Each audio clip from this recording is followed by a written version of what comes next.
Our true crime podcast deals with sensitive issues, including some that little ears shouldn't hear. Listener discretion is advised. This is Cam. And I'm Jen. And you're listening to Our True Crime Podcast. Hi, I'm Joel. And I'm Phil, and we're the co-hosts of Florida Men, a true crime comedy podcast. Each week on Florida Men, we bring you stories from the shady side of the Sunshine State, starring America's most prolific criminal, Florida Man. Stories with headlines like Florida Man carrying live alligator chases people in a convenience store. and Florida woman calls 911 on a possum. You can find Florida Men on Apple Podcasts, Google Podcasts, Spotify, or wherever fine podcasts are found. Hi, I'm Lainey, host of the True Crime Fan Club podcast, and I'm excited to tell you about my brand new podcast called It's Haunted, What Now? It's a podcast that brings you true stories about haunted objects and the owners who unknowingly welcome them into their lives. Join me as I share these creepy, spooky, and downright terrifying stories. You can find It's Haunted, What Now? On your favorite podcatcher or at hauntedpod.com.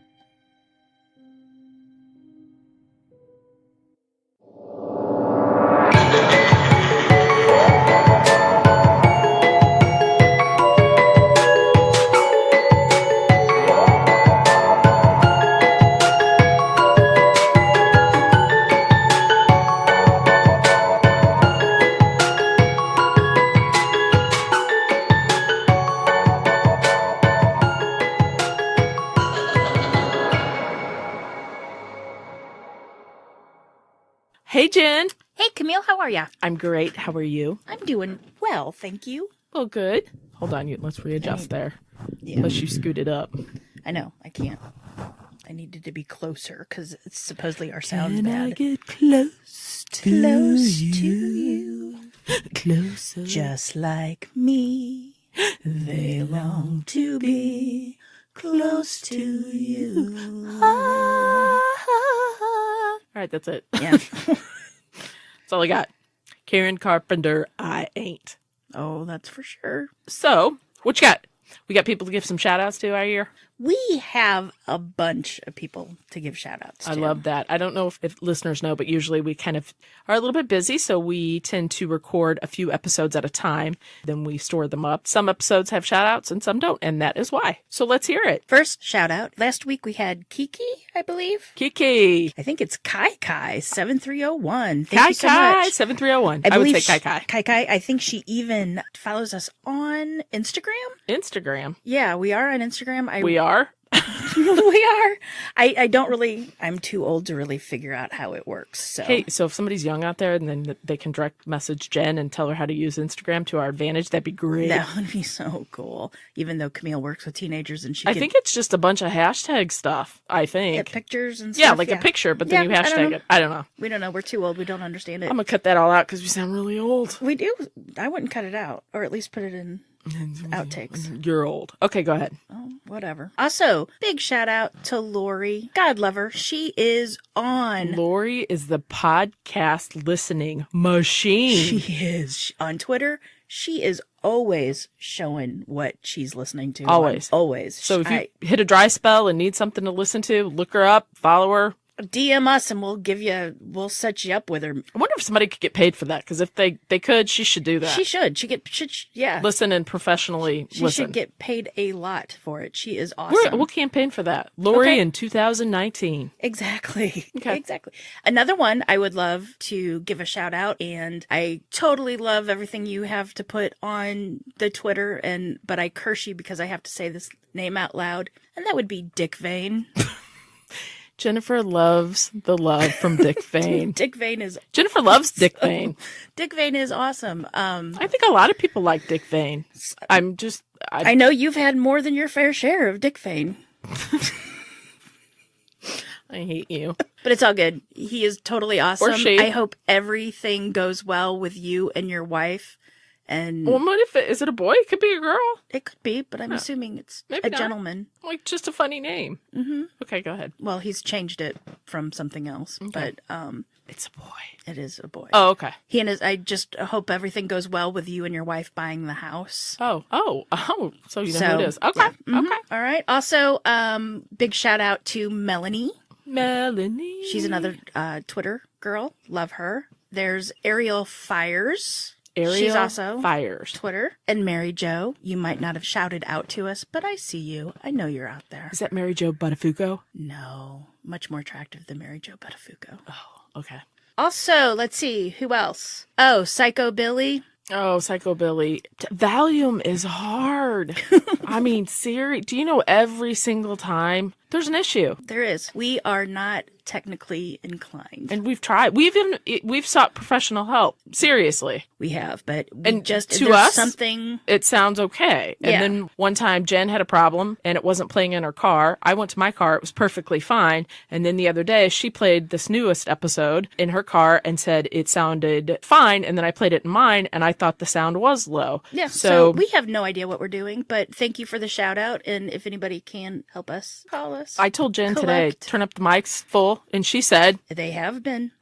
they're up as loud as they go. Mics are on as loud as they can. If you know me, I'm very loud. Oh, Lord, she's It's not loud. me. Also, I think that's it for now. No, it's not. Glenn thinks stuff. Oh, Glenn thinks I love him. He's awesome. He's so funny. I love him. He makes me spit laugh sometimes. Oh. And just because I kind of think that kind of stuff a lot too. Just random thoughts. Huh. Is there a love connection, Camille? Yes, Connection? yes, exactly. Awesome. And also other podcasters that we absolutely enjoy is Mythical Podcast. Yay, Mythical Podcast, the narrator. She's awesome. And then Heartland Homicide. Heartland Homicide, And then those are our I neighbors. Said, God damn. Can you do that again, please? I said, God damn. Oh, Lord. They're awesome chicks, girls, women. They're awesome women. They're awesome people. I can say women. They are women.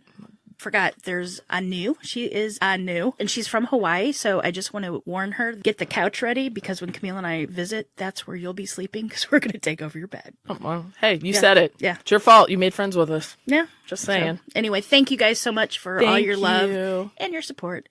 And we totally dig it. So please, everyone, Continue. continue. We love, we like to hear that. The good, the bad, and Jennifer's ugly. Yeah, Jennifer's ugly. So, I'm rubber and you're glue. Whatever you say bounces off me and comes back to you. oh my gosh. I'm just saying. So this is our Halloween episode. Woo, Halloween. Happy Halloween, everyone. Happy Halloween. We had grandiose We did. plans And on then- what to do, and then life kind of struck. Got in the way. And Next year we need to record a Halloween episode in like July. We can fake it, we right? do every night. So yeah. I'm gonna punch you. So So anyway, we we threw this together. we're still throwing it together. We're still throwing it together. So what about our Halloween special, Camille? So we kind of struggled about what to do, and we thought, you know what, we're just gonna kind of wing it. Kind of just have a little chat session. We picked some Halloween stories written by local authors, and we're going to read them and share them with you and kind of chit chat a little bit. They're kind of local haunting stories since it's Halloween. Maybe not really going with murder here because Halloween's. But if you became a ghost, Fun. just perhaps you were. Well, they do say that Who's ghosts. they? The government officials, the people hiding stuff, the big guy at top. The experts in the paranormal industry say it is more likely to become a ghost if You leave this earthly body without with a violent permission. No, with like a violent episode. Okay. Or people tend to surround their feelings of or people tend to come up with it since it was such a violent murder that they just assume that there should be a ghost. Oh, I see. If you don't believe in ghosts, there's always that folklore around it was a violent death. We'll make it Perfect segue. as a ghost. Perfect segue, Jen. So, do you believe in ghosts? Do you believe in magic? I think I do. Okay, why? Sometimes. Have you ever seen a ghost, Jen? I think I have. Can we hear the story? Sure. The ghost story, or what I perceive as a ghost, happened when I was younger. I was about 7 or 8, and it didn't happen once. It happened a few times. We had actually built the house. My room was always really dark. 1 week, or it happened over a series of nights, but I would wake up because I would feel something on my bed with me. And at first I thought it was Heidi, our little schnauzer that we had. And then it would like mess with my feet or whatever. And then I looked up, and every time I looked up, it would be, You could see it? I could see it. And it was this, and this is really weird. It was a little Japanese girl, Like full size or like a doll? a little girl, Japanese girl. And she was sitting on the edge of my bed, and she was in a uniform. All right. Weird. Blue plaid, white shirt. like a Catholic schoolgirl. But what was weird is she would look at me, and like I said, my room was always dark, but I could see her clearly because she kind of glowed, like white glow. Like a mist almost. No, like she was like glow in the dark, that kind of stuff, you know, like it had some kind of, she looked real to me. Could you see her features, her face? Yeah. I mean, she had like the little bowl cut, cute little bob thing. I mean, I don't know, but I didn't just see her one night. I saw her like maybe 5 or 6 times. Right. 4 or 5, 6 times, something like that. Nothing ever happened. I was never scared. She would always look at me or move my feet or something. Ew. I wasn't scared because my dog wasn't scared. So your dog would often be with you and wouldn't bark or anything? No. And this was before she went blind. But, no. And then when did it stop? Do you remember? No. It just, like, happened a few times, and then that was it. Huh. And it was a new house, maybe. It was a brand new house, but it was by a river, and supposedly the energy from water or the subdivision, attracts. I was just thinking if they built over something they shouldn't have. Wow. Like a cemetery? I don't know. No, I don't know. But there was that. Saw this huge thing at my door, which could have been a shadow. But he looked like a hunter. He was in like those, like a big plaid jacket, hunting hat, and boots. Was that at the same house? Same house, at my bedroom door. At your bedroom door? Yeah, and I remember being really terrified, but it could have been could have been a shadow. I'm not for sure. And I also swore there was some kind of little thing hiding, like in my closet. That's like some kind of little. Like the trilogy of terror? God, no, but I was scared to death because I had all these old dolls, and then my aunt was in the Foreign Service, so she always sent me dolls from all over the world. That's why I asked you about that. And I had a little tiki doll. I know like you did. That. I know you did. And That's so why. I was always scared to death that metal would fall off or something, that it would come out. But no, this was like some kind of, I want to say like it sounds so stupid now, like a little troll. I was just going to say a troll. Like some kind of little troll or some kind of little weird fairy elf something. That would come out of my closet, or I would see it peeking out of my closet. Oof. But those were like the only thing. The only thing that really scared me, though, was the man by the door. And he gave you a scary feeling, but you only saw him once? But I only saw him once, and like I said, it could have totally been a shadow. Right. I don't know for sure. I only saw him that once. The little know-me type thing, I saw him a couple times. He kind of creeped me out, but it wasn't anything You thought big. You probably could just step on him if it came to that. No, I just was never... Get it? Because it was little? Yeah. No, it was bigger than... It was like step on it. It was about the size of a 3 or 4 year old, 3-year-old. Oh, person. Like That's a person. Well, but it was a. I was thinking troll. It was a little fella. 2 inches, too. No, that's a troll doll. No, that's what I meant. Thought you meant a troll doll. This is like a little, a little fella. Oh, he's just a little fella. Little odd looking fella. Okay. Yeah. Interesting. There's that, and then when I was older, my mom lived in that haunted. Well, she said it was a haunted house. And I always blamed it because she's deaf in one ear. And supposedly, if you suffer from any kind of hearing impairment, like a sense impairment, the other ones make up for it.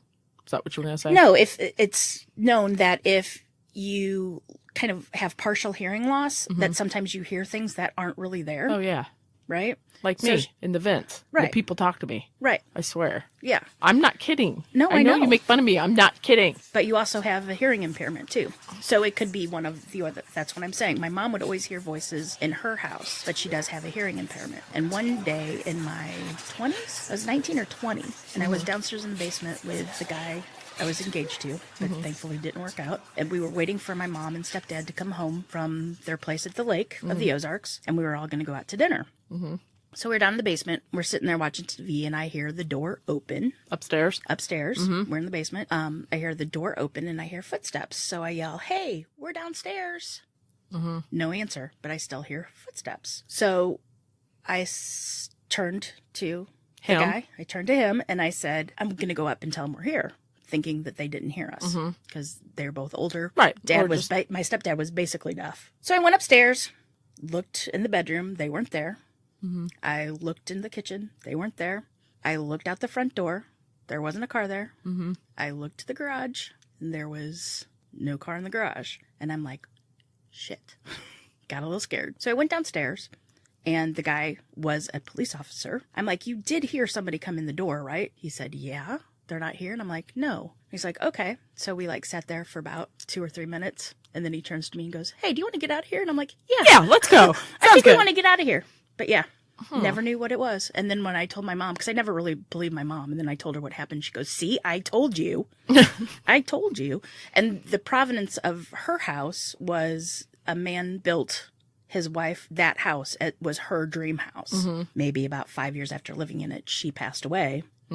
And then after he sold it and my mom and stepfather moved in about a year afterwards, he passed away. Oh. So Think there they was were hanging out there in their dream house a little bit, maybe? I don't know. My mom always said it sounded like there was a party. She heard the two men talking. She couldn't make out what it was, but it was definitely two men speaking. She'd also heard piano playing. Could be. I don't know. So weird. Very I don't strange know. stuff. I What don't about know. you?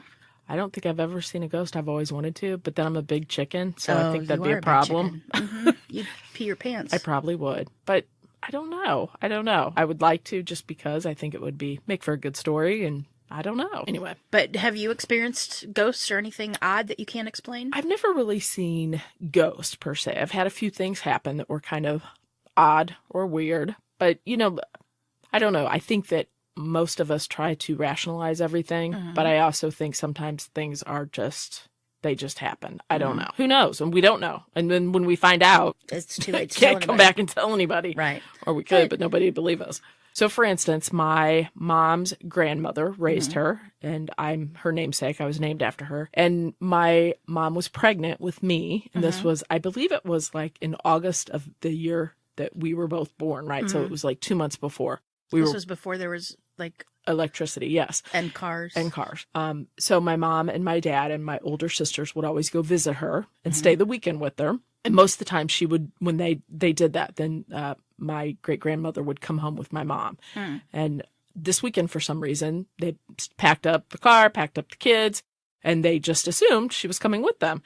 And so she told my mom that she couldn't come, that she had something to do. And my mom was like, you don't have anything to do. You're an elderly woman with no job, whatever. And she's like, no, I really need to stay here. There's something I need to do. And that week she was walking into town, and she did not have a hearing problem. She wasn't hard of hearing. And she would often take the railroad tracks into town, and she was ran over and killed by a train. Wow. And my mom is positive that she knew that was going to happen, and that's why she's dead behind. Wow. So, and then of course I was born 2 months later, and they were convinced I was reincarnated from her. Of course. But Could but then again, at age 4, my sister thought I was the exorcist too. So there's that. She still thinks that. She does. Well, she had snuck out and saw it in the movie theaters, and she wasn't supposed to. She wasn't old enough. Yeah. Yeah. Well, now you just gave your age. Guess I did figure out the math there, people. Nobody's smart enough for that math. Thank you. Yeah. And I know there are people the really big scientifical people. They're smart people. Them smart people that are very analytical, like my husband. He doesn't believe in it whatsoever. But even though I may believe in it, I mean, I'm always kind of on the fence. Almost everything can be proven Or scientifically. explained. Right. Or explained, yeah. You can say it. There's rarely anything that goes unexplained. Yes. But it's still fun to be scared. I love or to at be least scared. I think so. I agree. I mean, I love to go to haunted houses, like the big big freak haunted house things, you know what I'm saying? I love that, but I get so scared that as I go around the corner, I'm always like, I know you're going to jump at me, but please. And but they I do. love it. Yeah, I love it. It's my favorite thing. I love to be scared, and I love reading ghost stories. And I think also people love it because nobody really wants their loved ones to die. They always want I think them it's to be comforting close. to think that they're still around. They're still watching, right? I think that helps a little bit. I think so too, which usually people do. Yeah. All right. So what story you got for us, Jen? I have one of my favorite stories from one of Jim Longo's first book, Haunted Odyssey. And it's about a place, used to be a restaurant just right outside of Edwardsville, called the 3 Mile House. Is it still around? Well, we'll The get building, to it. I mean? No. Okay, the building's gone. No, Okay. and that's part of the story, but Okay. I will tell you. It was a very popular restaurant in the 70s. Oh, okay. Huge. So basically, Jim Longo had heard about this 3 Mile House, so he wanted to go and meet the owners who had owned the house. And he drove out. It's right outside of Edwardsville, which is in Illinois. And he found the 3 Mile House, and he described it as the quintessential Hollywood haunted house. Oh, cool. I'll put the only picture of it that I can find online. He's called it the quintessential Hollywood house, and it was 3 stories, and it was dark and gloomy and just ugly. Windows had been shattered. Doors were nailed shut. You know, and his first impression was, well, if it's not haunted, it probably should be. So this was past its heyday. This was past its Okay, heyday. gotcha. Basically, when he was speaking to the previous owners, they had said that the first time they ever saw the 3 Mile House, they were out for a drive. Mm-hmm. And the husband was like, you know, my dream was always to find this huge place and turn it into a restaurant. Mm-hmm. So one day they were out on a drive and they came across this house. And he's like, this would be perfect. Absolutely perfect. And they talked about it years. They talked about it and then just decided it wasn't in the cards or anything like that. They couldn't do it. And then they forgot about it for some more. Not about 4 years after that, a real estate agent knocked on their door The couple. to the house that they were at. They're the Elliots. The Elliots owned it. Knocked on the Elliots' door and said, I want to buy your house. And they're like, okay. They gave them a huge offer, like an offer you can't refuse, right? It paid them Way over exorbitant- what it was right, about. Right. So they talked about it. They talked about it over with the family. They had 2 daughters and they decided to sell. The real estate agent talked with them about how their dreams about wanting to open up a restaurant and all this kind of stuff. Real estate agent took them out looking for places. They were shocked because they turned on this road that looked vaguely familiar. And sure enough, they pulled up to the 3 Mile House. And they were shocked. I mean, they couldn't believe that it was the same house. And the real estate agent said, you know what, this is the perfect place because it had such a bunch of history to it. It had been a stagecoach stop. It had been a station on the Underground Railroad. Oh, cool. It had been a post office, a tavern, a restaurant, an inn. It had all this history. Supposedly, Abraham Lincoln stayed there in 1850. I mean, this is an old place. And then he laughed. The agent laughed and said, you know, and supposedly there's a ghost or 2 in the attic. It had been 12 years since anybody had even lived in the place. So they were repairs and it was almost in ruin, they said. And they almost didn't do it, but there was just something nagging at them that they just had to go and buy this house. So they decided to do it. They just picked up and they went into the new home. They made it their home and opened it as a restaurant, right? And this was in the 70s. Not that long ago. No, 77, around 70, mid-70s, I'd say. Quote was, at the time, we had no idea how the 3 Mile House and its ghost would change our lives. Ooh, spooky. He said the moving day was really hectic, but they were really excited. But there was a ton of work to be done, and they tried not to get, discouraged. So Lori, the oldest daughter, was 15, and she was the first to have anything happen to her. While she was bringing in this huge box and she was taking it downstairs. This was like on moving day something happened? On moving day. Oh, it's a bad sign. She was taking this big, bulky box downstairs, and all of a sudden, a brick was thrown and hit her leg. And she was on the stairs? She was on the stairs, and she Spooky. said that it seemed that it had just come out of the air by itself. Nothing was there. So what she did, God bless her, 15, smart girl, she put down the box. And she said that since she had heard that the house was haunted, they had discussed about it. She set ground rules. And she goes, hey, this is our house now, and you have to Be nice. be nice. If you want to stay here, you're more than welcome, but it's our house, our rules. I like That kind of stuff. Brave. Brave, very brave. I'd be like, see ya. I would not be. I'd be a little scared, but I'd want to see what was going on too. Yeah. But I would also use that as an excuse not to bring any boxes in the house. Something touched me in there. I can't. I can't go back in. You When guys you do guys all are the done, work I'll after go- everything's The next year, basically, they had to spend redoing the house because, like I said, it was near ruin. So it was backbreaking work. They were doing everything by themselves. I mean, they had to put in modern plumbing. They had to repair everything, floors, Windows, walls, I can imagine. everything. And while they were cleaning, they actually found tunnels underneath the cellar, and the tunnels went every direction. And there was also bricked up secret rooms Well, it that was they had found under the stop backyard. At the, yeah. And they'd figured that there were probably hiding places because the secret rooms that were found and everything, that it was hiding places for slaves during the Underground Railroad. But they also would see sparks of light Orbs. or orbs that would dart back and forth Like every in night. front of their inside eyes? or outside. Yeah. Oof. And at first they thought it was like lightning bugs or fireflies, Mm-hmm, depending on which side of the Mason-Dixon you're from. But it would happen in any weather. Mm-hmm. And they even had electricians come out and they couldn't even explain what the flashing lights were. Or, Mm-hmm. you know. And they had the other daughter, Lynn. She was 13. She would always swear that she had shadows darting and chasing her about the room.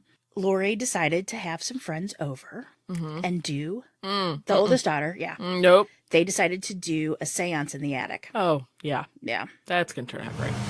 Within setting up everything in the third floor, loud bangings began to happen and wouldn't stop. And so, of course, everybody ran. All her friends Yep. ran See ya. screaming down. Hey, Mom, come get me. Going. And honestly, they said that it sounded like the floor was just going to give way and everybody was going to crash down to the ground. So they ran screaming downstairs. And after that, then they pretty much said that, yeah, the house is haunted.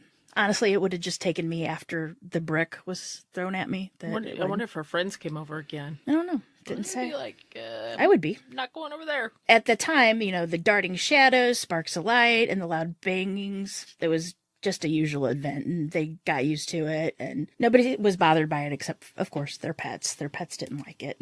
In October of 1977, Mr. Elliot had claimed that he had never really been scared of the house before. But that's going to change, isn't it? Yeah, foreshadowing. Yeah.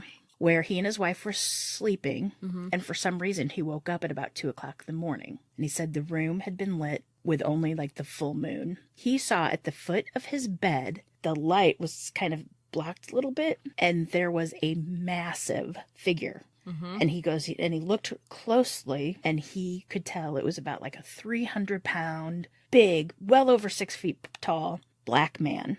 And he was wearing like gray Levi's type work pants and a gray work shirt. He was reminded of the Incredible Hulk. Oh. That the guy was so massive. And he was terrified because he thought it was a burglar. And they were so far out in the country that, you know, no one can hear you scream. That's spooky. Yeah, right? So he was terrified that he saw this burglar. He knew for sure it was a burglar. And he's like, he was so scared he couldn't breathe. He couldn't scream. He was in shock, and he was just waiting to be hurt or murdered or whatever. But that never happened. And he's like, finally, this person turned around and just left the room. So he said, then he slowly got out of bed and he climbed out the bedroom window. And he's like, I was so scared, he was going to jump like 15 feet down, which I kind of find this funny because his wife was still in bed with him, but that's just a different story. Save yourself. Exactly. So he was outside, and it was about 15, you know, he was going to jump off this window. And then he said he finally came to his senses, got control, went back into the room and got his gun. And he searched the whole house, you know, freaked out about what could happen, which is actually kind of dangerous. I mean, to do while scared, but you're going to do what you're going to do. Yeah. So he searched the house and he couldn't find anything. He could not find anybody in the house. He couldn't find any doors that would be opened, windows, nothing. So he said, finally, he sat down, and when he woke up the next morning, he still had his gun in his lap. He told his wife about the prowler, and they had a long talk about... I bet you she saw him before, didn't she? About whether to tell the girls or not. Oh. They couldn't decide whether to tell him, but finally when they did, the oldest Lori said, oh yeah, that's Herman. Oh. He's harmless. Oh. And I see him all the time. And he was just probably trying to communicate with you. And the dad goes, well, he picked a hell of a hell of a time to do it, hell right? of a way to communicate. Next time, just tell him to pick up the phone to call me. And Lori said that she would talk to him about it. He asked Lori if, you know, she had Lori talked to and Herman Herman, talked, yeah. and she laughed. She said, not only have I spoken with him, but now he's afraid of you.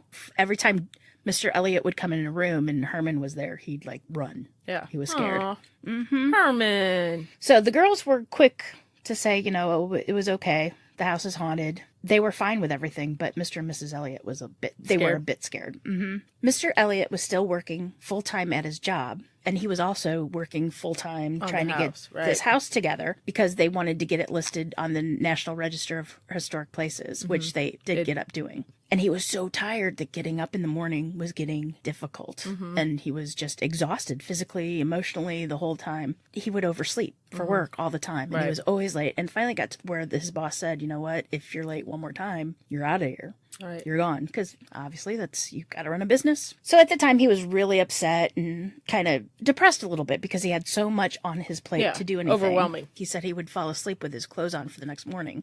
Aww. So if he overslept, he could just hop up and go, right? Right. One night when he was really anxious, he set the alarm to wake up. He fell asleep, and he said the next thing he knew, early the next morning, he heard the sweetest voice he ever heard that said, "Wake up, get up," and would call his name. Woke up, he thought it was his wife, and but then he realized that the voice was different, and it sounded like a little girl. It was like, he said it was just so beautiful, and it was almost angelic. And then he looked over to his wife, and she was still asleep, and then he realized what time it was, so he hurried up and jumped up. He rushed to work, and he wasn't late, which is good. In fact, he was actually early. He said that he was so early that everybody was so happy that all the rest of the workers, his coworkers, like cheered that he made it on time. And the next morning, it happened again. And it kept happening. And then one day, the voice woke him up, and he kind of rolled over and went back to sleep. And the voice kept calling me. And then I felt somebody kind of tugging at me and rocking me until I woke up. So that was a good ghost. So it was a good ghost. And he named her Sarah. I would have named her alarm clock. Well, here's the fun thing. He named her Sarah. And for the entirety that they stayed in the house, she would wake him up every morning. And he really never told anybody about her because nobody had ever... That'd be kind of hard to explain to your friends. And he wasn't sure to ask if he should talk to his daughters about her or anything. So he pretty much knew that that's, the ghost. And then he asked Sarah to materialize for him. She was so sweet, and he wanted to know what she looked like and all that kind of stuff. But she never did. Okay, good. After he did ask her this, and she never appeared, he did hear the oldest girls hear her door slam. So he went down to Lynn's room and he asked just slyly if she'd ever seen Sarah or the little girl he calls Sarah.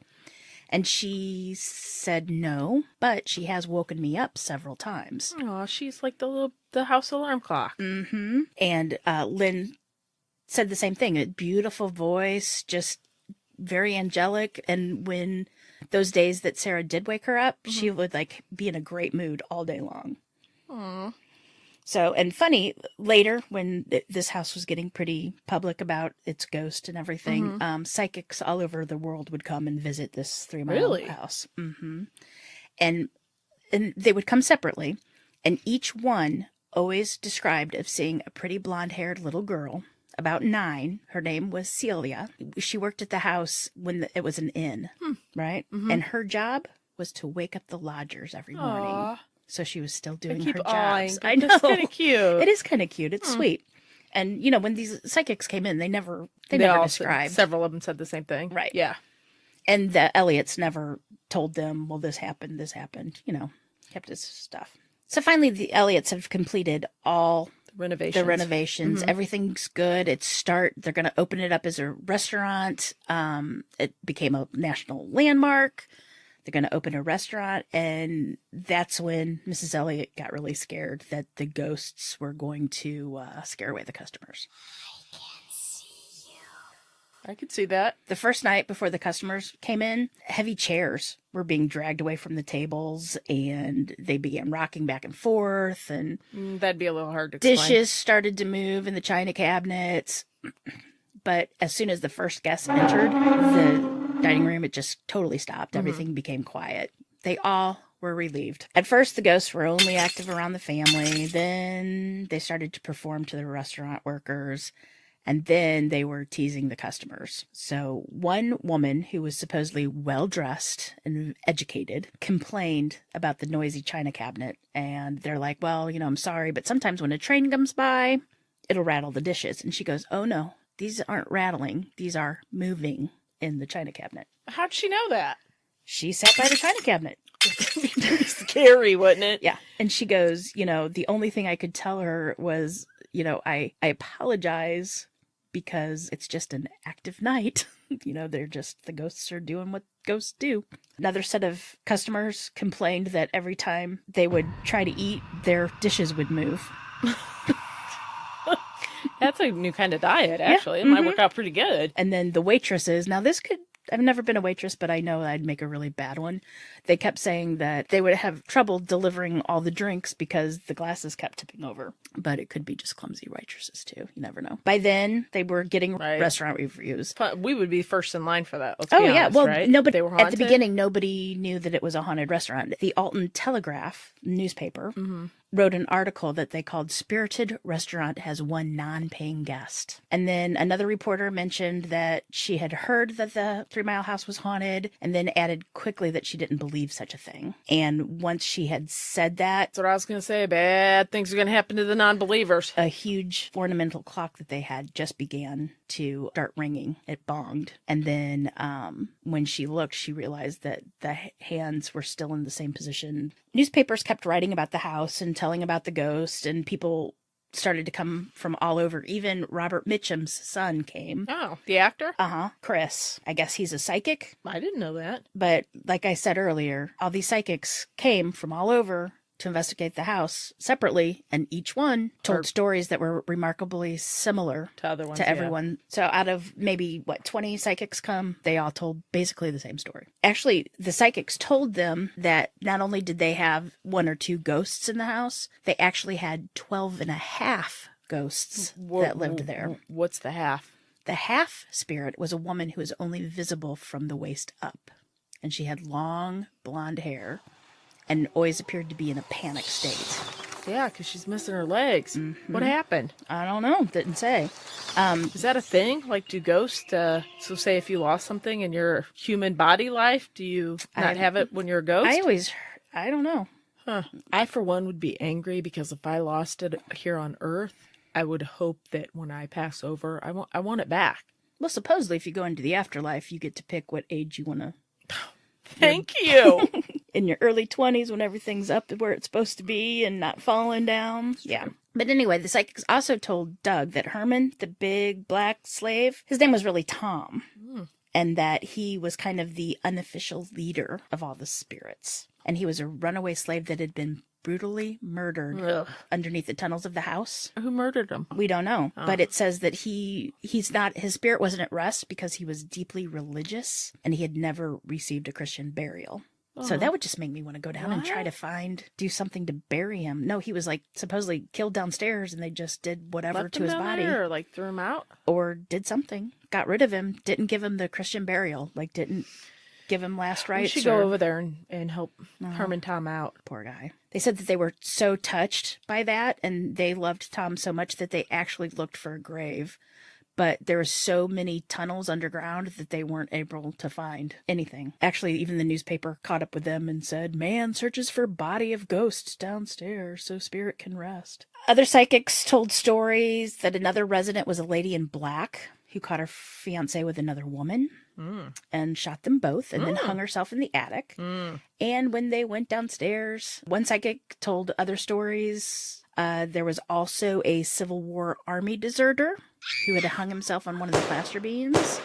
And sure enough, on one of the plaster, there was what they could make out. Somebody put died here and then 18, and that's all they could make out. There was also a spirit of an Irishman in a brown derby hat. It said, but they did say that there was one thing that was really disgusting that happened in the house. So this kind of gets into our murdery here. Do tell. Well, they said that when the house was a hotel for travelers, many stopped and stayed the night, but they never left. I knew you were going to. It's like Hotel California. They were murdered and dropped through a trap door by the hotel barber who regularly slit the customers' throats for their money. Oh. Then he dropped them through the floor and then buried them in the old Underground Railroad tunnels. Nobody caught on to that. Well, it was way out in the country. I mean, in 1970s, this place was still way out in the country. I know, but like, hey, Mildred, I'm going to go get my hair trimmed. Okay, sweetheart, I'll see you when you get home. Yeah, And but then when he you're never on comes home? you're on the stagecoach and you're going through that's true, and you're Midwest traveling. and you're traveling, So you just nobody get lost knows somewhere there. I got you. what's going on, right? Was his name Todd? Tony Todd, that's exactly who I thought of too. Don't eat the meat pies at 3 Mile House. One of these gentlemen that this barber slit the throat said that he wasn't quite dead and ended up being buried alive. That the fall knocked him out. Oh. And he ended up being buried alive. And supposedly he haunts the house too. Oh, the tunnels were also supposed to be a huge burial ground for women and children slaves that were lured there for freedom, but they were murdered. So in the tunnels, they're tunnels, right? So they're not burial spots. So did they just get lost in there and then just let them die, or like? No, they would bury them in the tunnels. Supposedly, well, St. Louis has a bunch of tunnels. This house had tons of tunnels also, and they couldn't search all of them. And there were so many of them, and they went quite a ways. Okay. And they were probably fairly dangerous to go under, being over 100 years old. A lot of these men, women, and children sought refuge for the Underground Railroad, but the women and children were killed, and the men were sold back in slavery. It's terrible. It's awful. But not all of them had tragic lives, like little Sarah or Celia. Little Q Pie? Yeah, she was happy. All the psychics basically said that there was nothing to be afraid of, and that if the spirits would get out of hand, that he would to give orders and they would obey them. Herman Tom would? All of them. Oh, okay. All the people there. Oh, the people would. Okay. So he said one night that he decided to test the theory because he was upstairs. He was in the living quarters. The restaurant was downstairs. So he was in the middle floor, and the attic just started to go crazy. He was hearing all bunches of noise and all sorts of stuff. And he finally is like, just go downstairs. Quit making the racket and go downstairs. And he said within a few seconds, all of a sudden, things started going nuts downstairs. The workers were Screaming, leaving, I'd screaming, be like, bolted up the stairs. They said they saw spooky shadows all of a sudden, and it was just mass chaos.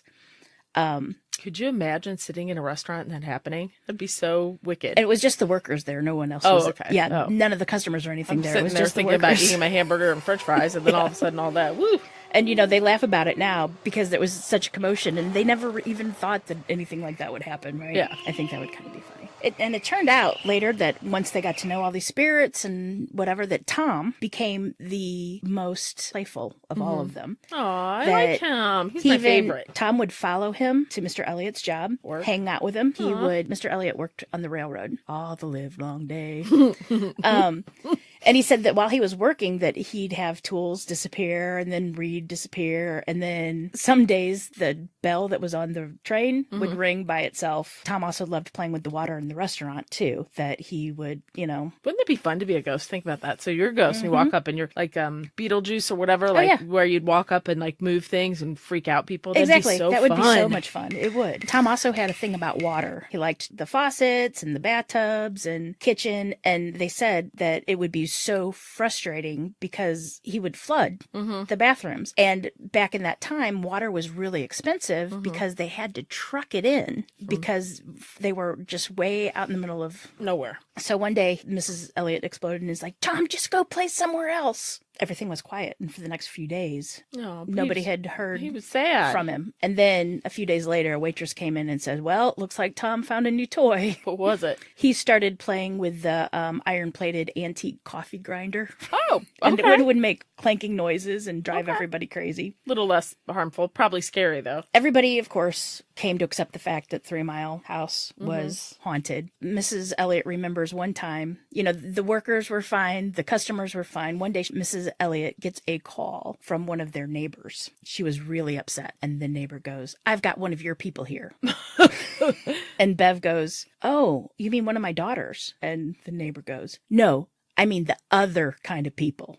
It was a ghost. That's funny. She goes, oh, one of those kind of people. Well, have they hurt you? Have they done anything wrong? And she goes, well, no. And she goes, well, how do you know that they're there? And she goes, she's wearing perfume and I can smell her when she comes into the room. And she goes, and that's when I realized that the perfume lady, I hadn't smelled her in days. So she goes, all right, what you need to do is tell her to go back home. And I need her right away. The That's neighbor funny. never called again. And she goes, the next day she began to smell perfume in the house again. That's so weird. Not only was the family accepting of the ghosts, they really became part of the family and No, I kind of could see developed a that. bond with them. Said the oldest, when the oldest was time to go to prom, there was so much activity in the house that she had to shoo him out of her room because she was afraid she was going to step on him or hurt him or they were getting in her way. They were so excited for her. Because they Aw, seemed that's so nervous cute. about the evening and they were acting like little brothers and sisters, they yeah. said. And then later, they were all really drawn to Lynn. Lynn had started getting really bad leg problems. They were just so painful. She couldn't sleep. Lynn would say that Tom would come and sit with her And she said she always felt such good strength, sympathy, and support when he was here and just silently communicating with her. Later, Lori decided to go to college in Utah, and she drove to school.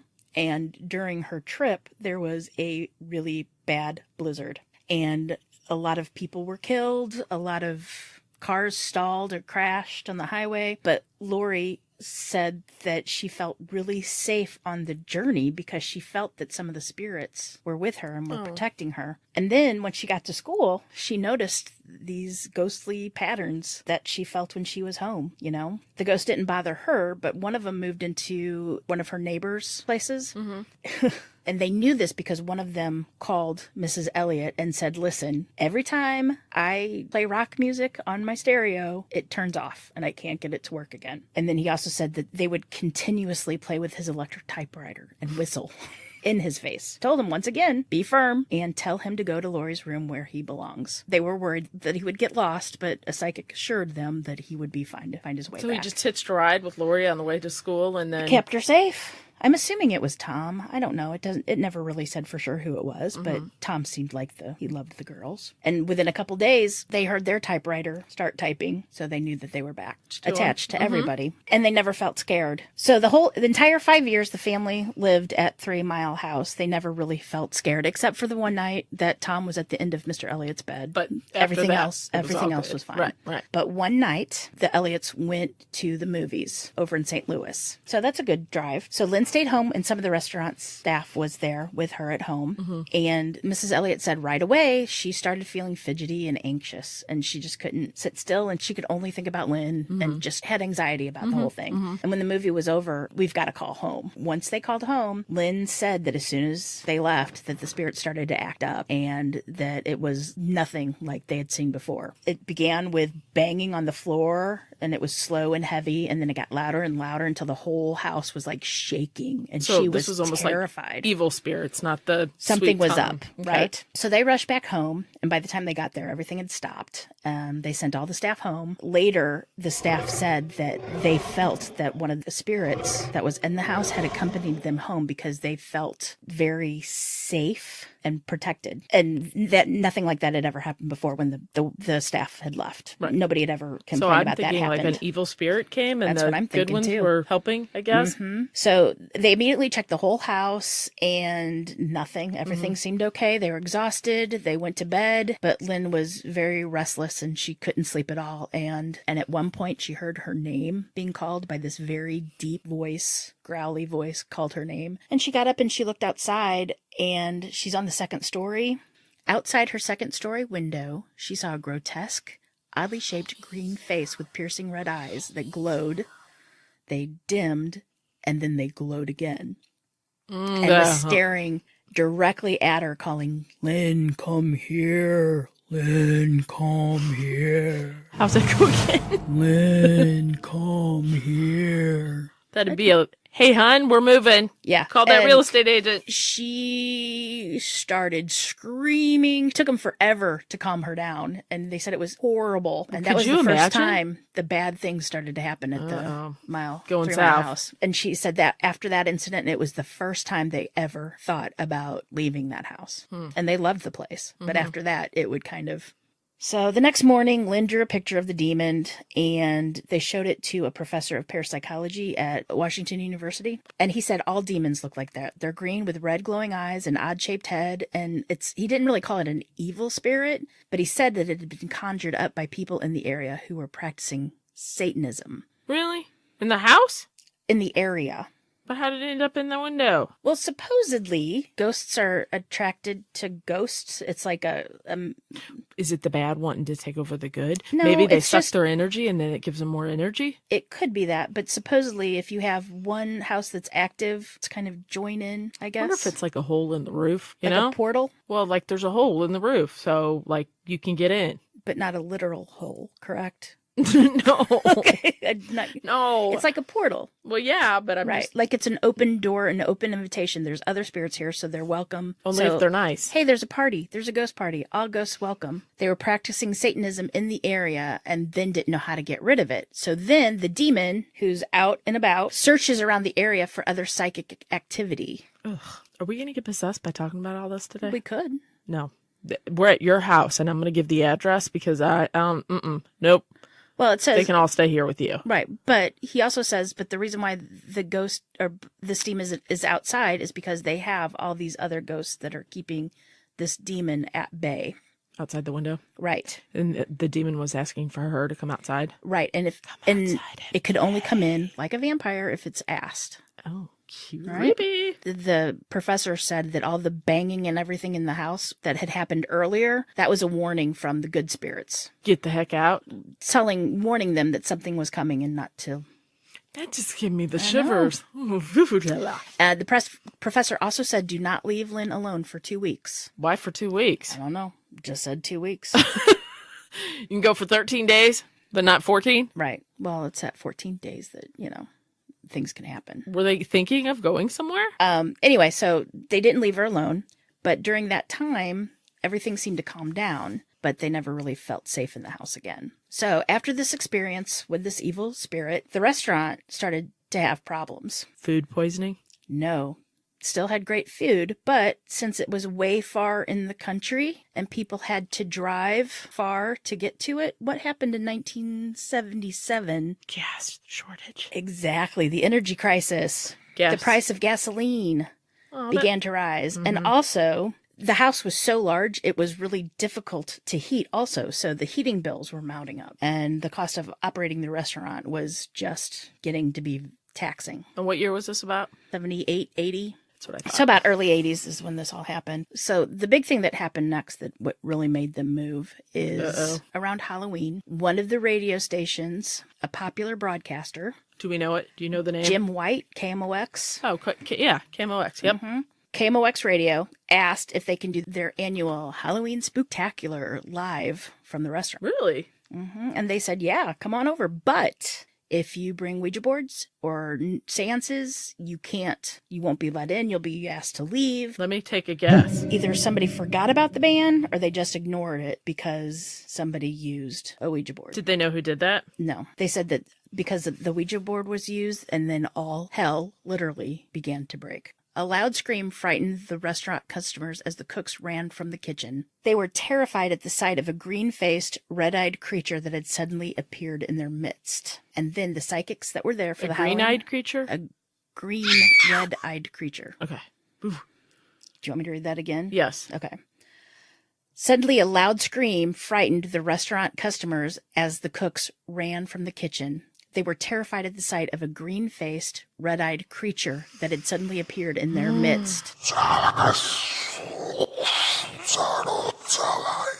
Thankfully, there were psychics at this Halloween spooktacular, and they immediately began to drive out the spirit. I'd be afraid I'd pick up something. They said after a while, it's like the herpes of the underworld. Nobody wants a demon. Well, right? Sure, they're cute, but come on, they're hard to take care of. Don't feed them after midnight. You can't. Eventually, it was expelled. An order was done. They loved the house and the restaurant. They loved the business. They loved their staff. And even the spirits they loved. But now that the costs, the work schedule, scary uncertainties of this evil spirit... Mm-hmm. They didn't think it was worth it. So did they leave a sign on the door that said, sorry, no longer open for business due to green-faced, red-eyed monsters? As time passed, things started to get a little weird around the house, and not like demon weird, but just strange things would happen. Like misplacing things? No, well, one time Mr. Elliot was in the basement at the bar. I believe he was serving drinks at the bar, and he suddenly felt that he was being taken over by one of the spirits. Ooh. He began to speak in an Irish brogue. Go here, you Aegis! He danced a little Irish jig, drank a quart of Jack Daniels. I thought this was kind of funny. They said they even gave 4 rounds of drinks, which was very unlike him. You're drunk! Hey, because if you're not paying for it, why not? 4 rounds. By today's standards, that could be really pricey. When Mr. McGhost pays for it. Exactly. It's an Irish ghost. Get it? McGhost.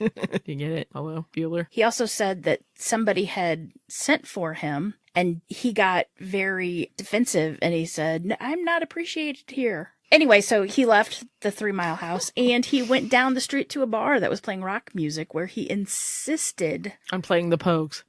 Pogues weren't around. They were still in diapers, probably. Okay. So he went down the road to the bar where the band was playing rock music. He demanded that the band play something Irish. He bought everybody drinks. Oh, yeah, that's a ghost for sure. He did more jigs. I'm So listening. he taught everybody at the bar an Irish jig. And honestly, he had never danced like that in his life. He drank another quart of Jack Daniels and ended up drunk at home, not remembering anything. Likely story. And from then on, he would occasionally, when he spoke, he would start speaking in an Irish brogue. You want me to do that again? No, I don't ever want you to do that again. Okay. He said he would mentally force the Irishman, who he would call him, to stop and like not take over his body. Well, could you imagine? That would be kind of fun if you were a ghost. You know, you could get the energy up to be in human form and like do what you know what I mean? Think Right. about it. Well, I'm kind of upset with the Irishman. I mean, he did Jack Daniels. You'd think he'd go for some better Irish whiskey than You'd think, right? Jack Daniels, but whatever. Maybe that's all they had. So after all this happened, they had just been getting fed up with everything. There was tension, there was pressure, they were exhausted, the bills. Their friends said that the spirits actually drained all their energy and Probably they did. just, It'd be very stressful. they were just heartbroken. They had to leave the house and they knew it. They boarded up the 3 Mile House and they They had moved 2 miles down and called it the 2 2 Mile House. They might have, or the -1 mile house. So they bought another house, and on the first night, Mr. Elliot couldn't sleep, and he was thinking about everything being that Irish and going to the bar and getting Exactly. drunk again. Woohoo! He was thinking about all the work and everything that they had done to the 3 Mile House and how he was going to miss it and all that kind of stuff. And he said, "This is the honest to God truth," he says. "I heard a familiar angelic voice Oh, she moved with them. whispered in his ear, 'Don't worry, it's going to be all right.'" He's like, "I didn't understand it, why everything had happened or why we lost the 3 Mile House. But when I heard that voice, I broke into a huge smile, and for the first time in weeks, I slept a restful sleep." Oh. And then in March of 1985, the 3 Mile House burned to the ground. Was anybody living there at that time? Nobody was. Nobody moved in after the Elliots? Wow. Cause of fire was never determined, but the building was completely destroyed. And there's no electricity or anything in there, right? Probably not. If nobody's it could lived have been, there. but they redid all the wiring. Yeah, but I mean, nobody's living there. It shouldn't even be turned on. Maybe So- the demons and the ghosts got in a fight, and the demon won to Could burn be. it down. Or maybe Tom maybe set they- it afire. Yeah, that's what I was just going to say. They were safely, I mean, the house burned down, but they were safely How out many of the years house. after that did it burn down? After they moved out? It doesn't quite say. I was just wondering if, like, maybe that was part of it. Like, they moved out because the ghost helped them move out because they knew it was going to burn down. Maybe. I don't know. You know what I mean? But it's no longer there. There's not even anything. We should venture out there sometime. We just should. nose around. I don't know if there's other buildings on that now because it's been, what, 1985 to now? It's been a while. lot of math, is what that is. It is a lot of math. 15 plus 18. 30. 30-something more, something. It's been a while. Can't get no Not past really those. smart. Well, that's the story of the 3 Mile House. It I liked it. rarely ever gets spoken about anymore because Well, I guess because it's it's gone. Yeah. But that's always been one of my favorite ghosty stories. And I I know like it. everybody, I love the Limp Mansion too. That's nice and fun. The Limps were weird. But yes, I concur. did you know Charles? Not personally, no, but I had But when he died, multiple mutual friends. Yes. but when Charles Limp died, he requested no autopsy be done and that his body not be prepared for burial. Nothing. That they were just claimed the body. Okay. Why? Never said. So his brother claimed the body and then buried them on some farm that they owned. Mm-hmm. But there's no record of any farm that they owned, so nobody knows where Charles Limp is buried. Interesting. Isn't that weird? But the not knowing where he is buried is kind of weird, I think. Right? Like, wouldn't you? Because they have a huge mausoleum in Bellefontaine Cemetery. Yes, they do. We've been there. All right, Jen, that was a really, I was going to say, entertaining story. Entertaining. Entertaining. Very Sorry. cool. Very interesting. Well, awesome. I love Since that I stuff. spoke so much, I know it's, like I said, it's great. I love that story. Do you want to wrap it up and tell everybody where they can find us? I never get to do that. I'm I so know you always excited. make me do it, so I've talked so much that I'm sure everybody's You did well. tired. Yes, you can reach us on Facebook. We are on Facebook. We try to get on there and update things, but usually we kind of forget. We have a Gmail account, and it's ourtruecrimepodcast@gmail.com. We have a Blogspot page. You can hit us up at www.ourtruecrimepodcast.com. truecrimepodcast.com. You can tweet us at our True Crime Pod. You can catch us in all your favorite places you listen to podcasts. Please email Jennifer or direct messenger her on Twitter. She loves to stay in contact with people to talk to. I get bored and lonely. Call me, collect, whatever. Exactly. I think that's about it, right? I think that's it. I think that's it. So anyway, everyone, happy Halloween. I hope you get scared tonight. And be safe. Or get lots of your favorite candy. What's your favorite candy, Camille? Anything chocolate? Anything chocolate? I don't like chewy stuff. I don't like sour stuff. I don't like hard stuff. Just chocolate. You don't like Dick Fane? Never mind. Anyway, so great talking with you. That was awesome. Have fun. And remember, lock your doors, especially on Halloween night. And keep passing those open windows. Bye-bye. Love ya. Look at your dog. What are you, because you're making all this noise over there. You're doing all this up. You need to let go of the dog. It's a dog's life. He won't go outside because it's raining. Smart. I think I was 7 or 8 at the time. You already said that. Well, you can edit it out. Focus. Get off your phone. I'm off the phone. I know, but focus right now. Focus. So it happened when I was 7 or 8, and I always thought it was Heidi. The dog? Our little, she was a little... We don't need the description. Just keep going. I do. You do, but you do this and then you ponder it and then I have to edit it out. She was a schnauzer. Well, so I was about 7 or 8. Okay. 7 or 8. Were you about 8 or 9? No, I was about 7 or 8. Okay. In the house, it was a newly built house, and I had a room, and it was kind of dark. It was in the back of the house. I was just hoping you'd edit all that crap I out. will, But I'd say I was going to smush all that out, and you just Well, now you don't even copy have to. and paste. Now you can just, delete the whole thing. Just start from the dog at your feet.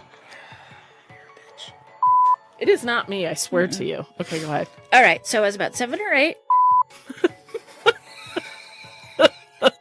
I was 7 or 8. So we were living in a newly built house when I was around 7 or 8 years old. Mm-hmm.